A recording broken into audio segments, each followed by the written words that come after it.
শরীর স্বাস্থ্য ভালো রাখতে হাঁটাহাঁটি করুন। সবাই 30 মিনিট করে হাঁটুন আর ছেলে মেয়েদের মাঠে পাঠান। 1 ঘন্টা করে ছেলেমেয়েরা মাঠে থাকলে তাদের শরীর স্বাস্থ্য ভালো থাকবে। এর পাশাপাশি যোগা চর্চা করুন। আসুন, হাঁটাহাঁটি বা যোগচর্চা করলে আর ওষুধের প্রয়োজন হবে না। বিশিষ্ট অ্যাথলেট কোচ দেবকুমার দে ওরফে কানু এই কথাগুলো জানিয়েছেন। দেবকুমার দে ওরফে কানু বিভিন্ন বাড়ি গিয়ে বয়স্ক মানুষ এবং ছেলে মেয়েদের আসন ও ব্যায়াম শেখান। তাতে সেই সব মানুষেরা ভালো আছেন। শিলিগুড়ি ও তার আশেপাশে নতুন অ্যাথলেট তৈরিতেও বিরাট অবদান রয়েছে দেবকুমার বাবুর।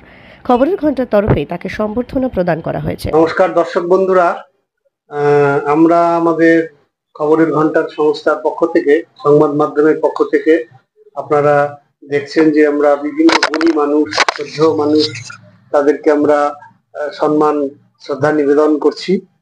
এরকমই একজন আমাদের এই শিলিগুড়ি শহরে একজন গুণী শ্রদ্ধেয় মানুষ আমাদের মধ্যে রয়েছেন, একজন অ্যাথলেট।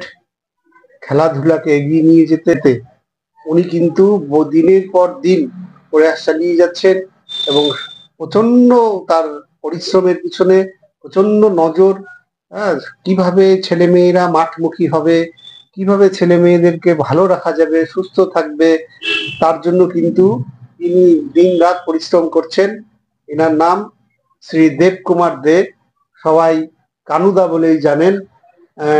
শিলিগুড়িতেই ওনার বেড়ে ওঠা, এখানেই ছাত্র জীবন, তাই তো, এখানেই শিলিগুড়িতেই ছাত্র জীবন। কিন্তু তার ফাঁকে যখনই সময় পান মাঠে চলে যান, কখনো কাওয়াখালীর মাঠ, কখনো দেশবন্ধু পাড়ার দাদাভাই ক্লাবের পাশে তরা স্কুলের মাঠ, সেখানে যাচ্ছেন। কোন ছেলে মেয়েরা খেলাধুলায় পিছিয়ে পড়ছে, কে মাঠে আসছে না, মাঠে এলেও কিভাবে দৌড়াতে হবে, তিনি কিন্তু তাদের পিছনে প্রশিক্ষক হিসেবে অসাধারণ অবদান রাখছেন। দেবকুমার দে সকালে এবং বিকালে প্রতিদিন, মানে যখনই সময় পাচ্ছেন তিনি তাদের পিছনে তৈরি করছেন। প্রচুর খেলোয়াড় তিনি তৈরি করেছেন। এই দেবকুমার দে আমাদের শিলিগুড়ি শহরের গর্ব, প্রতিভা। আজকে তাকে আমরা ওইখানে সম্মান নিবেদন করছি এবং তার সঙ্গে তার দু একটি কথাও শুনবো। অতীতেও খবরের ঘন্টায় তিনি কিছু আমাদের যোগাসন, কিছু যোগ ব্যায়াম আমাদের তুলে ধরেছেন, যেগুলো করলে সাধারণ মানুষ সবাই ভালো থাকবে। তো আজকে আমরা ওনার কথা শুনবো। তার আগে ওনাকে আমরা শ্রদ্ধা নিবেদন করছি।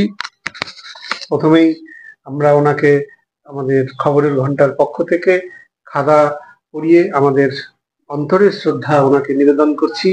আপনাকে প্রণাম, আপনি ভালো থাকবেন। আপনার দীর্ঘ জীবন কামনা করছি, সুস্থতা কামনা করছি। তার সঙ্গে আমরা এই খবরের ঘন্টার পক্ষ থেকে এই স্মারক, আমাদের সম্মানের স্মারক, শ্রদ্ধার স্মারক তুলে দিচ্ছি। এখানে ভারতবর্ষের জাতীয় পতাকা, তার প্রতিফলন রয়েছে। নেতাজি সুভাষচন্দ্র বসুর উদ্ধৃতি রয়েছে ইতিবাচক ভাবনা সম্পর্কে। সেইটা আমরা Shri Debkumar De, national athletic coach, Ashrampara, Siliguri. এই মুহূর্তে তিনি শিলিগুড়ি আশ্রমপাড়ায় বসবাস করছেন। তাকে, তার হাতে আমরা এটা তুলে দিতে পেরে আমাদের আনন্দ হচ্ছে। আপনাকে আবারও প্রণাম, ভালো থাকবেন। তার সঙ্গে আমরা খবরের ঘন্টার পক্ষ থেকে সকলকে একটি করে গাছের চারা, জাস্ট টোকেন অফ লাভ, বিশ্ব উষ্ণায়ন বাড়ছে, সেই গাছের চারা তুলে দিচ্ছি। তো এনার হাতেও, এই কানুদার হাতেও সেটা তুলে দিচ্ছি।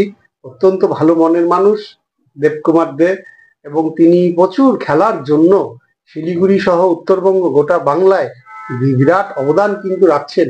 এই ধরনের মানুষরা সমাজে যত থাকবে তত দরকার। এবং গাছের মানে খেলাধুলার প্রয়োজনীয়তা নতুন করে বলবার নয়। খেলাধুলা আজকাল সব মোবাইল করে খেলার দিকে পিছিয়ে যাচ্ছে।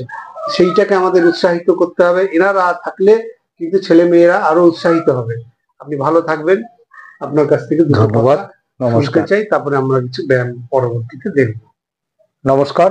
প্রথমেই আমি খবরের ঘন্টাকে অসংখ্য ধন্যবাদ এবং অভিনন্দন জানাচ্ছি যে আমাকে এই সম্মানিত করার জন্য। বাপিবাবু এমন একজন ব্যক্তি, উনি নিঃস্বার্থভাবে সংবাদ পরিবেশন করছেন, যেখানে অত্যন্ত গ্রামে দুস্থ মেধাবী ছেলেমেয়েরা, প্রতিভাবান ছেলেমেয়েরা উঠে আসছেন। উনি খবর পাওয়া মাত্রই সেখানে ছুটে যাচ্ছেন। এই খবরের ঘন্টা মাধ্যমে সারা ভারতবর্ষে, সারা বাংলায় আমরা দেখতে পাচ্ছি প্রচুর প্রতিভাবান ছেলে মেয়ে আছে, যাদেরকে চিহ্নিত করা খুব কঠিন কাজ। সেই কঠিন কাজটাকে যে কঠিনভাবে সাধ্য করছেন বাপিবাবু এই খবরের ঘন্টার মাধ্যমে, সেই জন্য আমি আমার পরিবারের পক্ষ থেকে এবং আমার পক্ষ থেকে খবরের ঘন্টাকে অসংখ্য ধন্যবাদ এবং অভিনন্দন জানাচ্ছি। পাশাপাশি শিলিগুড়ির আপামর জনসাধারণকে অনুরোধ করছি, আসুন না আমরা সুস্থ সমাজ একটা গড়ে তুলি। একটা শারীরিক মানসিক বিকাশ, যেই বিকাশটা কি করবে ছাত্রছাত্রীদের এবং মানুষকে সুস্থ রাখার প্রয়াস। আপনারা জানেন ছাত্রছাত্রীদের পড়াশোনার এত চাপ, তারা প্রত্যেকে পড়ার চাপে মাঠমুখী হতে পারছে না। আমি অনুরোধ করব কমসে কম দিনে 1 ঘন্টা করে সময় বার করে নিয়ে তারা যদি মাঠমুখী হন, আমার মনে পড়াশোনার যে মেধাবীগুলো আছে সেগুলো আরো বেশি ভাবে আরো সুদূর প্রসারী হবে। এবং এছাড়া আমি মনে করি একটা মানুষকে সুস্থ থাকার জন্য মিনিমাম 30 থেকে 40 মিনিট হাঁটা দরকার।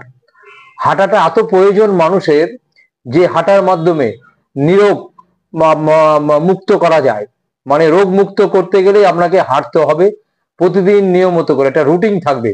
আর হাঁটার সময় একটা হাঁটতে হবে এইভাবে, একটা ঘড়ির টাইম ধরে এবং তার একটা স্পিড ধরে, যেতে আমি যে খাদ্য খাবার খাচ্ছি, যে ক্যালোরিগুলো খাচ্ছি, সেগুলো যে স্টক হচ্ছে সেগুলো আমরা যেহেতু যদি হাঁটার মাধ্যমে আমাদের কিছু ক্যালোরি খরচ হয়, সেই খরচগুলো অতি অবশ্য হওয়া দরকার।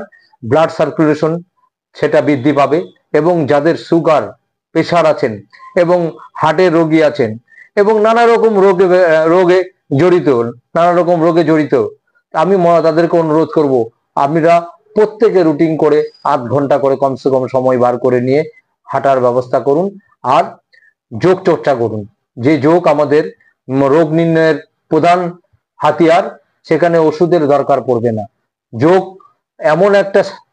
এমন একটাই ব্যায়াম, যোগ ব্যায়াম, যে যোগের মাধ্যমে মানুষকে নিরোগ রাখে, মানুষ সুস্থ থাকবে, ভালো থাকবে।